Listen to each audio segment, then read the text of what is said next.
Assalamualaikum warahmatullahi wabarakatuh. Perkenalkan, saya Widi Aditya Saraswati dengan NIM 1862240, mahasiswi Sekolah Tinggi Ilmu Ekonomi Pembangunan Tanjung Pinang, prodi akuntansi, kelas akuntansi pagi 2. Video kali ini dibuat guna memenuhi mata kuliah lembaga bank dan lembaga non-bank, diperuntukkan untuk ujian tengah semester dengan dosen pengampu Ibu Ulfa Oktavani Nasution SEMM. Baik, untuk tidak memperpanjang waktu, mari kita mulai. Yang pertama yaitu jenis-jenis lembaga keuangan. Lembaga keuangan sendiri dikelompokkan menjadi dua, yaitu yang pertama lembaga keuangan bank dan yang kedua yaitu lembaga keuangan lainnya. Di dalam lembaga keuangan bank dikelompokkan lagi atau dibagi lagi menjadi tiga, yaitu yang pertama bank sentral. Bank sentral sendiri adalah suatu badan usaha nasional yang memiliki fungsi untuk menjaga stabilitas nilai mata uang yang berada di suatu negara, dan juga bank sentral ini bersifat independen yang dimana ketika mereka menjalankan tugas dan wewenangnya tidak ada campur tangan dari pihak lain atau pihak luar seperti pemerintah. Terus yang kedua yaitu bank umum. Bank umum juga adalah suatu lembaga usaha yang menjadi perantara antara pihak yang memberikan dana dengan pihak yang menghimpun dana dengan dilakukannya layanan perbankan dengan menggunakan prinsip konvensional maupun syariah. Terus yang ketiga yaitu bank predikat rakyat, sama halnya seperti bank umum, tetapi di dalam bank predikat rakyat ini mereka menghimpun dana dari masyarakat dalam bentuk tabungan, deposito, dan bentuk lainnya, dan kemudian itu disalurkan kembali kepada nasabahnya dalam bentuk kredit atau dana usaha. Dan juga di dalam bank predikat rakyat ini mereka tidak memberikan jasa keuangan dan juga tidak menerima simpanan giro seperti di bank umum. Terus sedangkan di lembaga keuangan lainnya, yang pertama yaitu pasar modal. Pasar modal sendiri adalah sebuah tempat pertemuan dengan dilakukannya kegiatan antara para pencari dana, biasanya ini perusahaan, dengan para penanam modal seperti investor-investor. Dengan kegiatan yang mereka lakukan adalah dengan cara memperjualbelikan saham, biasanya terjadi surat-surat berharga seperti obligasi dan reksadana.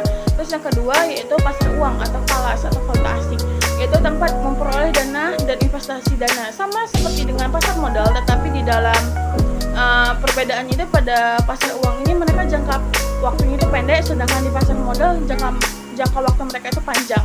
Terus yang ketiga adalah koperasi simpan pinjam. Nah, koperasi simpan pinjam ini sendiri adalah lembaga keuangan yang menghimpun dana dari para anggotanya, yang dimana dana tersebut yang dikumpulkan akan disalurkan kembali ke anggotanya dengan bunga yang lebih rendah. Terus yang keempat yaitu pegadaian. Pegadaian sendiri merupakan suatu tempat dilakukannya kegiatan usaha dengan cara meminjamkan barang-barang berharga kepada para nasabah yang bertujuan untuk memperoleh uang dan barang yang menjadi jaminan, yang kemudian barang tersebut akan ditebus dengan perjanjian yang telah disepakati oleh pihak nasabah dengan pihak pegadaiannya. Dan yang kelima yaitu asuransi. Asuransi sendiri merupakan suatu lembaga jasa keuangan yang menawarkan proses asuransi seperti asuransi jiwa, asuransi pendidikan, dan lainnya, dengan cara melakukan penarikan dana melalui premi dan pada setiap bulan selama jangka waktu tertentu yang telah disesuaikan. Terus yang keenam yaitu dana pensiun. Dana pensiun sendiri merupakan suatu perusahaan atau suatu lembaga yang mengolah dana pensiun dari perusahaan yang memberikan kegiatan atau perusahaan itu sendiri, yang dimana nanti pada masa pensiun para nasabah ini akan dikembalikan uangnya dalam per bulan atau setiap bulannya akan dikembalikan uang tersebut. Terus yang ketujuh yaitu leasing. Leasing merupakan suatu badan usaha yang bergerak di bidang pembiayaan untuk keperluan barang modal yang diinginkan oleh para pihak nasabah. Kegiatan bank umum dan kegiatan di dalam bank predikat rakyat. Yang pertama kita akan bahas di bank umum terlebih dahulu. Di dalam bank umum, kegiatan pendanaannya ini dilakukan dalam bentuk simpanan tabungan, simpanan deposito, dan simpanan giro. Dan juga di dalam bank umum ini memberikan pinjaman secara kredit kepada para nasabahnya, dan para nasabahnya ini akan menerima layanan seperti transfer, inkasso, clearing, safe deposit box, terus bank card, bank notes, menerima setoran dan pembayaran, dan juga biasanya ketika berpergian ke luar negeri, para nasabahnya ini akan mendapatkan travel check. Terus di dalam bank predikat rakyat sendiri, kegiatan pendanaan ini di dalam bentuk simpanan tabungan dan simpanan deposito. Mereka juga memberikan memberikan pinjaman secara kredit kepada para nasabahnya, tetapi dalam kegiatannya ini Bank Pendidikan Rakyat tidak boleh menerima simpanan giro dan juga tidak boleh mengikuti clearing, melakukan kegiatan penukaran valuta asing, dan juga tidak boleh melakukan kegiatan asuransi. Sumber dana bank sendiri ini dikelompokkan menjadi 3, yaitu yang pertama, dana yang bersumber dari bank, di mana biasanya sumber dananya ini berasal dari modal setoran para pemegang saham, seperti setoran modal pemegang saham, yaitu di mana para pemilik saham dapat menyetor kembali dana tambahan atau membeli saham-saham yang baru yang telah dikeluarkan oleh perusahaan. Terus yang kedua, cadangan-cadangan bank seperti laba di tahun lalu yang memang laba tersebut tidak dibagi kepada para pemegang saham. Terus yang ketiga yaitu laba bank yang belum dibagi. Laba bank yang belum dibagi ini kepada para pemegang saham pada tahun tersebut, sehingga laba tersebut dapat menjadi atau dimanfaatkan sebagai modal ketika tiba-tiba diperlukan. Yang kedua yaitu dana berasal dari masyarakat. Nah, itu dananya itu dibagi menjadi 3. Yang pertama yaitu simpanan giro, yang biasanya simpanannya ini penarikannya dapat dilakukan setiap saat dengan cara menerbitkan atau menggunakan cek dan juga bulet giro. Terus yang kedua yaitu simpanan tabungan, yaitu simpanan yang penarikannya hanya dapat dilakukan menurut syarat-syarat yang tertentu dan tidak bisa ditarik melalui cek maupun bulet giro. Terus yang ketiga yaitu simpanan deposito. Nah, simpanan deposito ini adalah simpanan yang pencairannya atau penarikan dananya hanya bisa dilakukan pada jangka waktu yang telah ditentukan di awal perjanjian. Dan yang ketiga yaitu dana bersumber dari lembaga lainnya, yang dimana ini dikelompokkan lagi menjadi 4. Yang pertama adalah kredit likuiditas dari Bank Indonesia, yang dimana kredit ini diberikan oleh Bank Indonesia kepada bank yang memang mengalami kesulitan di sektor likuiditasnya. Terus yang kedua, pinjam antar bank yang diberikan kepada bank satu dengan bank lainnya ketika bank tersebut itu mengalami kelalah dalam clearing, dan juga biasanya ini bersifat pendek ya, jangka waktunya itu pendek dan juga bunganya itu relatif tinggi. Terus yang ketiga yaitu pinjaman dari bank luar negeri. Nah, biasanya pinjaman ini dari bank luar negeri itu seperti dari bank Singapura, Amerika, Cina, dan lain-lainnya. Terus yang keempat itu adalah surat berharga pasar uang. Surat berharga pasar uang ini bersifat jangka pendek yang bisa diperjualbelikan dengan cara diskonto oleh Bank Indonesia. Prinsip-prinsip pemberian kredit sendiri ini dibagi menjadi 5. Yang pertama itu dilihat dari segi karakternya, yaitu sifat dari calon nasabah yang diberikan kredit harus benar-benar dapat dipercaya.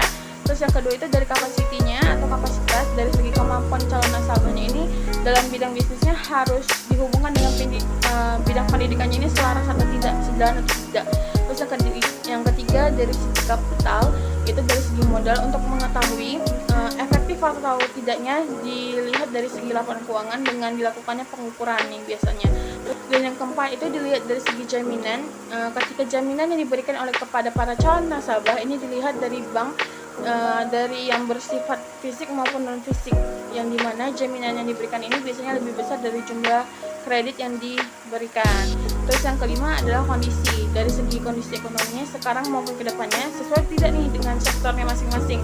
Nanti takutnya kan ketika kita memberikan modal tersebut atau memberikan pinjaman kredit tetapi kondisinya tidak memungkinkan, kan itu sama saja bohong, seperti itu.